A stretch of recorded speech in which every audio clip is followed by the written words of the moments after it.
Olá, seja muito bem-vindo, seja muito bem-vinda a essa nossa análise de um tema super importante para quem estuda para concursos de prefeitura. E antes de a gente começar, já aproveita para seguir o @focada em prefeitura lá no Instagram e dá uma olhada nos nossos vídeos no YouTube. Tem muito material bom por lá. Agora sim, bora lá desvendar juntos a nova lei de licitações. O nosso papo de hoje é sobre os pontos iniciais da nova Lei de Licitações e Contratos, a famosa Lei 14.133. A gente vai entender direitinho os alicerces dessa legislação, que é basicamente a espinha dorsal de como a administração pública faz suas contratações aqui no Brasil. Então, vamos começar pelo começo, né?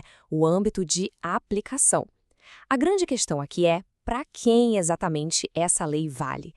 Entender quem tem que seguir essa regra e quem está fora dela é o primeiro passo. E olha, é um passo crucial para dominar o assunto.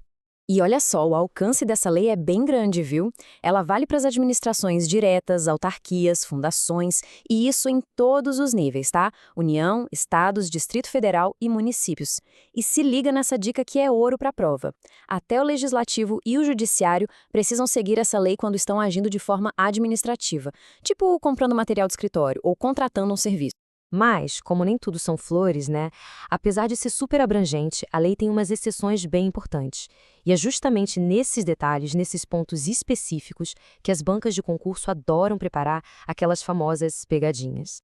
E aqui está a principal exceção, aquela que tem que estar na ponta da língua. Empresas públicas e sociedades de economia mista, tipo Petrobras, Banco do Brasil, elas não seguem a Lei 14.133. Elas têm uma lei só para elas, a Lei das Estatais. Guardar essa diferença é fundamental, de verdade. Beleza, já vimos para quem a lei se aplica.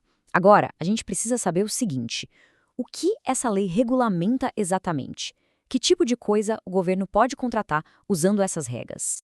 O artigo 2º mostra que a lista é gigante. É só parar para pensar. Desde a venda de um terreno do governo, a compra de computadores, o aluguel de um prédio, a contratação de uma empresa de limpeza, a construção de uma ponte e até a compra de um software super moderno. Quase tudo passa por aqui. E olha só, igualzinho ao que a gente viu lá no começo, sobre para quem a lei se aplica, aqui também tem exceção. Existem alguns tipos de contrato que seguem outras regras que não entram nesse regime geral. É o artigo 3º que vem para explicar isso para a gente. Por exemplo, quando o governo faz operações financeiras, tipo pega um empréstimo ou gerencia dívida pública, as regras são outras. E o mesmo vale para aquelas contratações que já têm uma lei específica tratando delas. Agora a gente chega numa parte que é, sério, a alma da lei. Os princípios. Eles são como uma bússola, sabe? Que tem que guiar cada passo, cada decisão de quem está trabalhando num processo de licitação. E como a lista de princípios no artigo 5º é grandinha, né? Para ajudar a decorar, tem um mnemônico que é sensacional e que o pessoal usa muito. Jovem sempre licite com planejamento para o país desenvolver sustentavelmente. É um jeito super criativo e que funciona de verdade para não esquecer de nenhum desses pilares.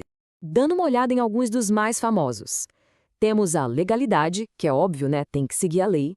A impessoalidade, para não favorecer ninguém. A moralidade, que exige honestidade. A publicidade, para tudo ser transparente. E a eficiência, para conseguir o melhor resultado gastando o mínimo possível. No fim das contas, são eles que garantem que a contratação vai ser justa e boa para todo mundo. E para fechar essa primeira parte, não dá para dominar a lei sem falar a língua dela. Então, vamos dar uma olhada em algumas definições essenciais que estão lá no artigo 6º. Pense nele como se fosse o dicionário oficial da lei, sabe? Começando com o conceito de administração pública, e dá uma olhada em como esse conceito é amplo. Ele não inclui só os órgãos diretos e indiretos de todo mundo, União, estados, DF, municípios, mas também aquelas entidades de direito privado que o governo controla. Depois temos o agente público, e essa definição é bem ampla de propósito, viu? Não importa como a pessoa entrou lá, se foi eleita, concursada, nomeada ou contratada. Se ela exerce uma função pública, para essa lei, ela é considerada um agente público. Olha, tem uma diferença aqui que é super, super importante de entender. A diferença entre bens e serviços comuns e os especiais. Os comuns são aqueles que a gente consegue descrever de forma objetiva, tipo, quero um celular com tal tela, tanta memória e tal bateria. Já os especiais são mais complexos, têm um quê de intelectual, de inovador, tipo o projeto de um arquiteto para um prédio único. E por que isso é tão importante? Porque é essa diferença que vai dizer qual tipo de licitação pode ser usado. E pronto, com isso a gente fecha essa primeira olhada nos pontos essenciais das disposições preliminares da Lei 14.133. Para continuar nesse ritmo, aprofundando o conhecimento e se manter sempre em dia, não deixa de seguir a página @focadoemprefeitura lá no Instagram. Até a próxima!